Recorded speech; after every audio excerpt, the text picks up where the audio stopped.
So, where did I leave off? The real reason that we wait, right? And the short of it is that comfort is greater than struggle, right?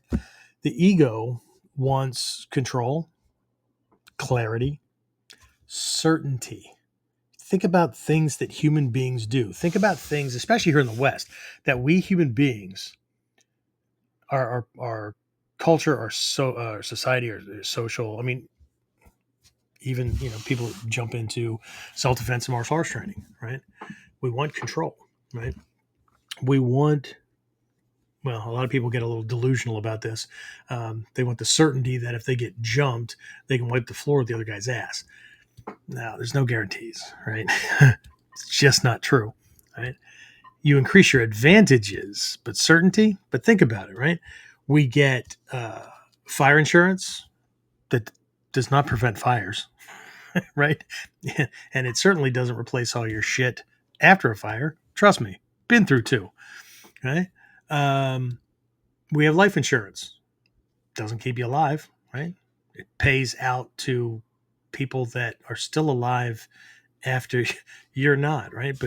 But we want this level of certainty so that we can believe that we've got it all handled, and so we can hang out in comfort land and wander around in our lives barely paying attention to anything unless it's the next pleasurable thing that I want to distract myself with. Okay. I know it sucks being in our Mikyo program, but it is what it is, right? And I'm not being pessimistic. This is not pessimistic. This is not nihilistic. Right? Nihilistic means I want everything to end. Okay? This is realistic. Right? This is realistic because it's based on fact and truth, not opinion. Right? Universal truth. Right? Nothing is guaranteed. All things are subject to change. Okay? All things are subject to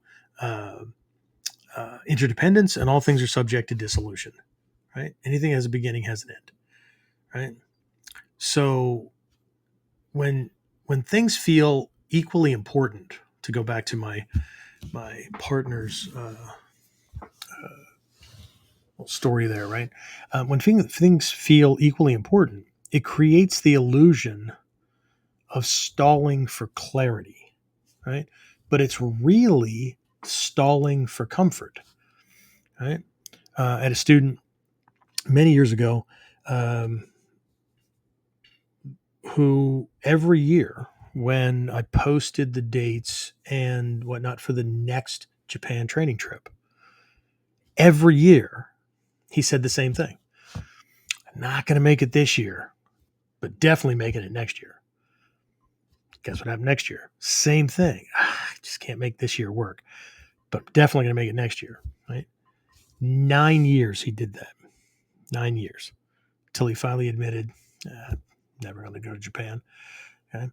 And so, we talk about procrastination and things like that. Well, psychologists and sociologists and all those big brains that study this stuff even more than I do have determined the primary reason that most people procrastinate. Okay? And it's not because they're lazy. Okay? There's a subgroup that's absolutely lazy, right? They don't want to work. They don't want to do whatever. They're going to hold it off, right?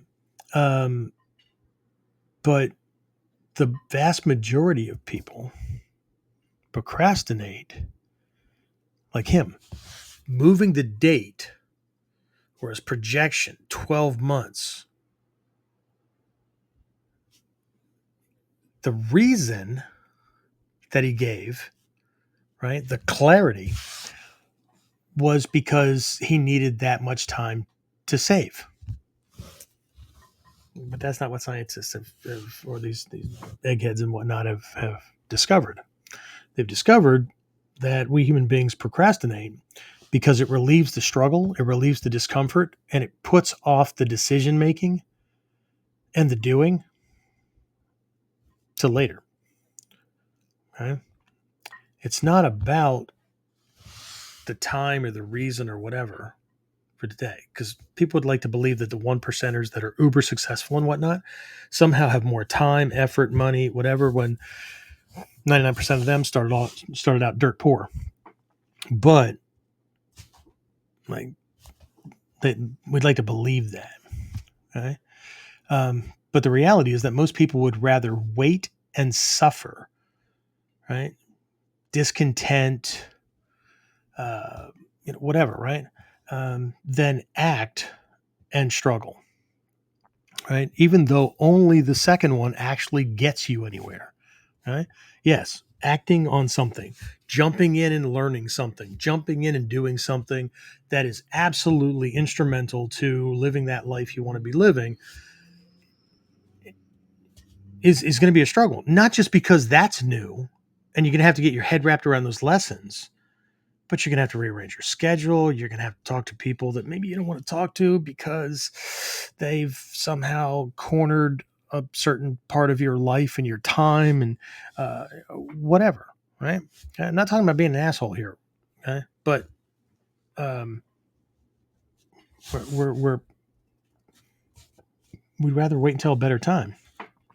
Like, I don't know, somebody's going to sprinkle some pixie dust and that domineering partner or that job or whatever is suddenly going to, like, be touched by the grace of whatever and give you the permission to do what you really want to do. But is it that you're waiting for that, or are you just waiting for a time where you can breach the subject and not be yelled at or not be made to feel whatever it is? Right? I don't know. I don't know your context. And I'm obviously not talking to you, the listener, or those of you that are live on now, because we're already enlightened, right? So just going through the motions here. Okay. But mastery begins the moment you initiate, not when you think you're ready. Okay. It actually begins with the desire and the intent. We'll talk about that here in just a bit.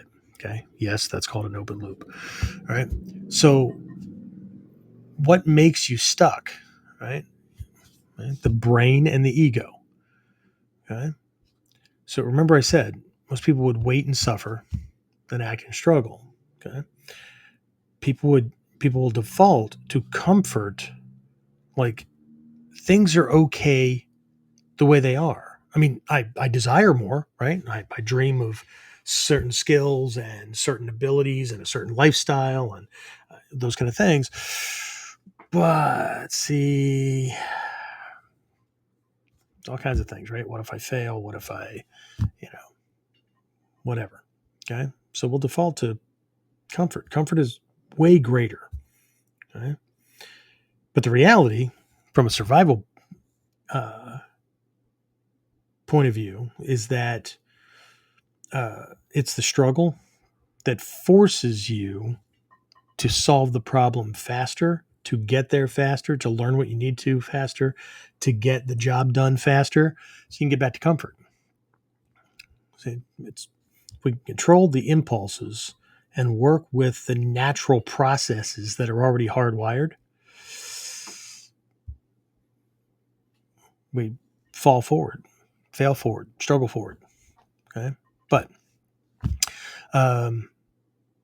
most people unconsciously default to familiar suffering rather than unfamiliar struggle. My regulars have probably heard this before, but if you're new to this, I don't know, you're on Apple Podcasts or Spotify or whatever, and you just tripped over a martial arts podcast and thought you'd listen to this episode. I've often talked about discovering, like when I was a police officer, discovering that people that are abused, right, will often either not leave an abusive relationship, or if they do leave, they end up getting together with the same kind of person. Different face, maybe they dress differently, different job, different name, but they're exactly the same. They're abusive as well. Right? And then they're asked that question. Why do you do that? Why don't you just pick somebody who's different, like different? And almost all of them will say the same thing. That's more terrifying than being with an abuser. See, at least with this person, or at least with this type of person, I know what to expect. The other one's a complete unknown. I I wouldn't know how to act. I wouldn't know how to. Right? I had to figure it all out. Right? I'd have to figure out a different personality type and all that. And I know how insane that sounds to most of us. But they're defaulting to familiar suffering rather than the unfamiliar struggle of having to learn how to be and associate and whatnot around somebody who doesn't act the same, who doesn't treat them the same, right? It, they couldn't run the same loop. So interesting, right? So again, the brain's preference is for comfort and ego protection. And that is ego's job. Ego's primary role is to protect us from those things that we have told it, directly or indirectly, that we don't have to want to have to deal with. Okay. If you've ever been in an accident, or you've ever been in a bad relationship or a bad job or whatever, and you've either said or thought these words or similar words, right? I never want to have to do that again. Ego's in there going, no problem. Okay. So when those kind of things start creeping up, or something that looks close, it plays the master illusionist on the stage. Look over here. Look over here. Yeah. There's these are not the droids you're looking for, right? Don't look over there. Okay. Or whatever, right? So we distract ourselves, right? I know somebody, and I was this way back, when I started the whole teacher thing, and online programs, and I'd put together a program and get everything set, and then just before uh, I would release it or put it out there that other people could benefit from it, jump on it, those kind of things, right? um, Sometimes it would be the whole, is it good enough, right? So I'd have this analysis paralysis kind of thing, right? Instead of just, it's 80, 90%, let's go, right? Because as soon as people start interacting with it, they'll let me know if there's glitches or there's confusing parts or whatever, and I can fix it on the fly. And that makes it better for them, clarifies things better for me, and I just fix the program so that new people jumping on don't have the same speed bumps. I just, but so sometimes it would be that, and other times it would be where I'd have another idea that would bounce off of that. And instead of jotting that down, outlining it, sliding it off to the side, and finishing this thing, I'd be off on that thing. James knows, right? The website still has a dozen or more programs that I did live with the intention of making them what we call evergreen, which is there's no specific start or stop date or whatever, and it's not live. All the recordings are there. People can sign up and go through as a do-it-yourself, or do it with some coaching or whatever. And I'll trip over these things. I'll be going through and doing an audit of the website and trip over one, or have this idea like, oh man, we could really tie this one to this thing over here. People could really benefit from this. And I go over and I'm like, okay, so what's the web address? And I kind of scan down to make sure that I don't want to change anything or adjust anything. Maybe some pictures need to be updated a little bit. Technology is always getting better. So, whatever. And next thing I'll know, I'll see that it's still listed as the live event that happened 6 years ago. 6 freaking years that I thought it was running. I thought I flipped it over and whatnot. And I'm just wondering, like, why are people not enrolling in this? Right? We had a surge of people up front when it was live and whatnot. Why? Is something broken in the system? Do we not have emails going on out about it? Are we not letting people know about the program? Is there links broken on the website? They can or can't get to it? It's not that they're not broken. It's just that I didn't flip it. I didn't change some things to make it evergreen. Wow. Okay. That's me. That's my biggest thing. And so I have to control that on a regular basis. Mine's not procrastination. Mine is too many freaking ideas, and I need to stay disciplined. Right? So, like, I'd interrupt a project that I was working on today because I realized, holy shit, it's like 11:30 in the morning, and I haven't put the stuff together for tonight's Kuden. Everything's in my head. I got my notes, but it might be nice if I let other people know what it is, right? That I'm actually going to do one, right? Today's a holiday here in the US. It's Labor Day. So people often have that question. We doing one? We not doing one? They should know better because I've done Kudens on New Year's Eve.